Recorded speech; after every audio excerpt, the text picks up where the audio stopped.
How to promote specific items in Temu affiliates. If you want to earn a lot of money by promoting specific items in Temu, watch this video till the end. The first step is to open the Temu app. Once you open the app and log in, you can see the home page. At the bottom of the home page, you can see categories.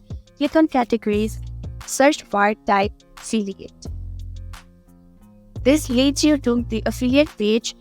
However, this event is not available in our region at this time, so we are not being able to see it. If you are in a region where Temu affiliate program is available, you can see the following page. Once you scroll down to the bottom of the affiliate page, you can see share items. That says earn money by sharing your curated items. Once you click on it, it leads to a website where you can see a bunch of different items that they are promoting. You can choose any random items to promote and earn a commission from it. Click the circle on the right-hand side of the product that you want to promote. Now you have selected it. At the bottom, you can see copy. Click on copy item and now you have copied that thing. Now open any social media apps and paste the link in bio. Now the link is available in your bio and anyone who clicks the link is redirected to the item, and if they buy the item, then you get a commission. This is how you promote any item. If you found the video useful,